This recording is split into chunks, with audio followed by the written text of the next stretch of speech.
Managing your money can be a very overwhelming process, especially if you have never been diligent with money seriously. But it doesn't have to be, and that's why in today's video, I'm going to share with you my very simple method of managing your money. It is so simple that I'm calling it the ABC method of managing money. Before I share with you this very simple method, let me just stress why managing your money is important. Let's imagine that you got really lucky and you won a very huge mansion in the lottery. You are given this very huge mansion with very European architecture. You have a water fountain in your driveway. You have lush gardens, just very beautiful place. Multiple rooms, stained glasses, well-designed interior, like a royal, like a palace, think, like a really, really good property. You're very excited, you get this property, but the property is located in Europe and you live in the US. So you're like, thanks for this property. I'll go home for a few months and I'll be back. And so, you lock this castle up, you shut the gates and you travel back to the US. Your life in the US is so exciting. Maybe you go to school, you're in a relationship, and you forget all about this wonderful castle that you were given. Let's say you go back to this castle 5 years or 10 years from the time that you were given that castle. What are you going to meet? It's not a trick question. When you return to this lush garden, what you are going to find is going to be a wilderness. The grass would have grown really tall. The modern looking, house that you are looking at will be filled with cobwebs. Some animals may be living in there, snakes, all sorts of things would have grown or come upon this house that was once a darling castle. The house will be in shambles. It will not look as pristine and nice and elegant as when it was once given to you. This is a natural law of life. I studied industrial chemistry for my undergraduate degree, and one of the most interesting laws that I learned about in chemistry is the law of entropy. This law is also known as the second law of thermodynamics. This law describes the tendency of systems to move towards a state of randomness or disorderliness. In very simple English, this law is trying to say that any system, if left unattended, undisturbed, would naturally move to a state of randomness. It will naturally move to a state of chaos. Every single thing in life, if you do not take care of it, it will move into a state of chaos. So your body, wonderful body, you are in great shape. If you leave your body unattended, you do not take a shower, you do not wash your hair, you do not feed yourself the right things, without doing anything else, your body would move into a state of chaos. Your bones will begin to hurt. You begin to stink, you begin to look ugly. If you have any good relationship in your life, let's say you are dating, you are married, you are a parent, you have kids, if you leave that relationship undisturbed, unattended, just abandon it as what it is, over time, without you having to do anything extra, it will move into a state of randomness or chaos. Anything in your life that you leave unmanaged, anything, yourself, your skin, your education, your career, your relationships, your money, if you leave anything unmanaged, unattended, it is going to move to a state of what? Randomness. It's going to succumb to the second law of thermodynamics and fall into disorder or chaos or randomness. Money is also a system that follows that law. No matter how much money you're making, no matter your history with money, if you live your financial life unmanaged, unattended, uncared for, over time it's going to fall into a state of randomness. And money is a very, very important part of life. Managing your money is absolutely essential if you want to live a financially healthy life and build wealth. Knowing where your money comes, where it goes, reduces stress levels, makes you happy, and just generally confident as you move through life. And managing your money in an optimal way, because people that manage their money and put their money on a fast track to disorderliness. Managing your money in an optimal way with the intention of growing your money and becoming wealthy can be daunting, but it doesn't have to be. Managing your money, almost like managing every other thing in life that is given to us, like relationships or career or your body, if you get the basics right, like if you just do basics, you are at least 80% on your way. In every single thing, there's an 80-20 principle. If you can get the 80-20 principle of money, do the 20% that is going to give you the 80% of results, you'll be on your way. And that's what this video is going to help you do. So let's talk about the ABC method of managing your money. The ABC method of managing your money is basically A for awareness, B for budgeting, and C for control. So starting with A, awareness. Key here is to be aware of your starting point. Where are you today? Financially, right now, where do you stand? Many people cannot answer that question. If I walk on the street and a random person and I ask, how is your financial life right now? Many people do not know. How much money do you have in the bank? What part of your daily expenses is taking up the largest part of your income? Many people cannot answer that question. Being aware of your starting point is very important because money is a very personal thing. Everybody's starting point is not the same. One person may come from a very wealthy family and they have no loans. They went to university, paid up for them. They have a trust fund, or their parents bought them their first house and their first car and stuff like that. Another person may have had to pull themselves up by their bootstraps. And these people may both be in the same position in life. So they may both be, let's say, 35. They both work in the same office. They dress the same way. They wear the same things. They have the same car, same job, same school. Both have an MBA. Both are married, all that. But these people may have different starting points. One person may have grown up wealthy or in a comfortable house. They have no loans. Their parents paid for college, paid for their first car, paid for their first house. They have a trust fund, so that's their starting point. This other person may have had to pull themselves up by their bootstrap. So even though they're in the same positions, this person has student loans from getting the degrees to get them in that job. This person may not have had any personal finance knowledge, so therefore they have bad credit card debt.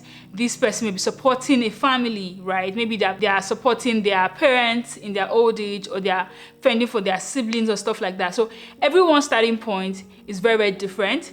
And this is why awareness is so important, because you can go on the internet and find advice, but that advice may not apply the same way to two different people. So the first step is being aware of your starting point. And the only way to be aware is to record things, track things down.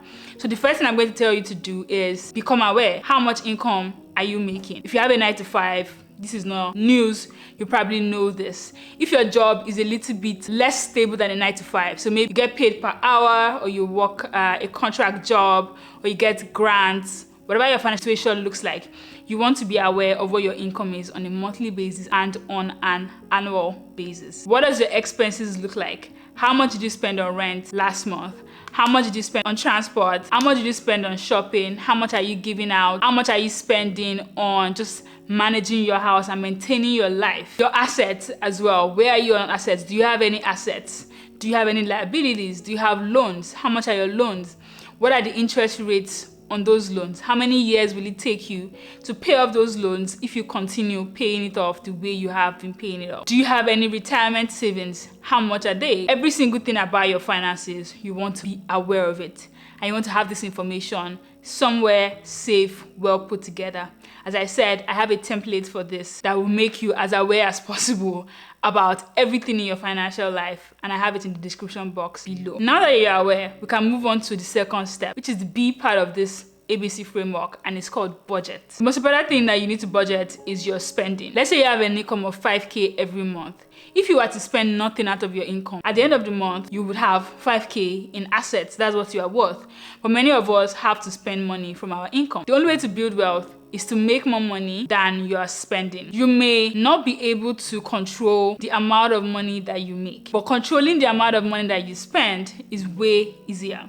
And this is where a budget comes in. From step one, based on the awareness that you have on how much you spent on transport, food, shopping, all that, you want to create a budget that is reasonable to your particular situation. Do not forget that everybody has different starting points. So do not take anybody's ready-made budget and just apply it to your life. This other person may be spending 100% of their income eating out every month. They have a trust fund that will cover their rent. You may not have that luxury. You may have to cook your own meals and buy takeout once in 2 months. Use only data that you have collected from your life. So look at the past few months. How much have you spent on rent? How much have you spent on transport?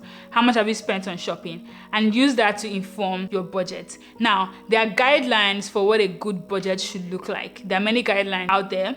One guideline that I like to apply when I'm not trying to extra with my budget is the 50-30-20 budgeting rule, which says that 50% of your income should be spent on needs. These needs are things that you absolutely cannot survive without. And this typically includes your rent, your phone bill, electricity, minimum debt payment, transport. I think that's basically it. Things that you need to continue to make your income. So if your job requires you taking a bus or driving a car, that is a need, okay?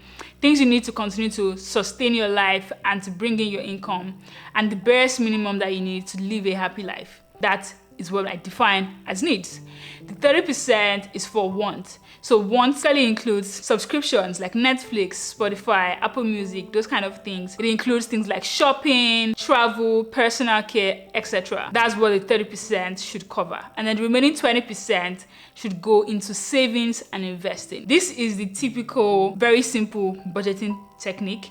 But as I said, your budget would differ based on your life situation. You definitely want to honor the position in life that you are currently in with a view of moving out of that position. So let's say you cannot afford to save 20% of your income every month.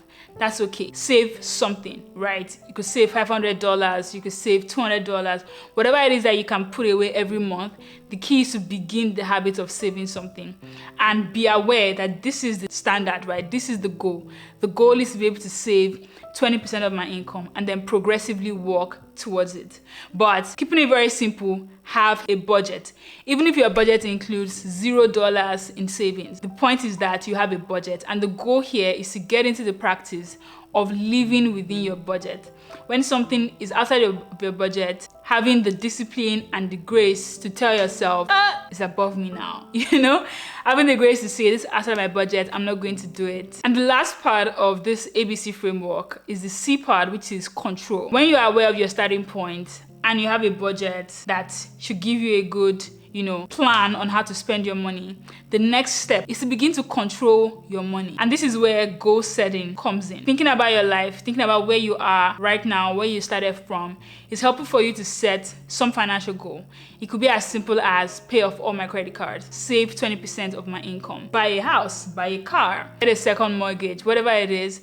You need to set financial goals. Just like the house that you are given. If there's no vision for the house, like, oh, I want this house to be where myself and my family lives, or I want this house to generate income for me. If there's no vision for the house, it's very, very easy to ignore it. Same with your money. If there's no goal, or there's no vision, or there's nothing you're working towards in your personal finance life, it's actually very easy for you to stop budgeting and fall off track with managing your money. The control part is you thinking ahead, planning your life. In the next 5 years, where do I want to be financially? The answer could be, financially, I want to be making more money. And okay, how can I make more money? I need to increase my income. What do I need to do to increase my income today? I need to go back to school. I need to write a certification.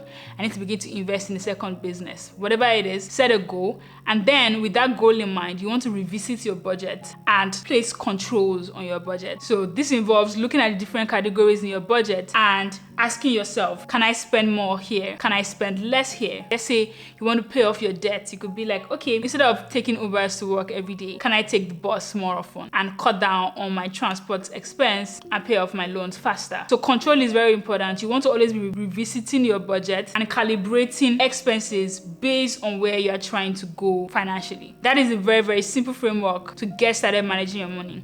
If you do step 1, you are doing really well. If you do step 2, you should be in a great place.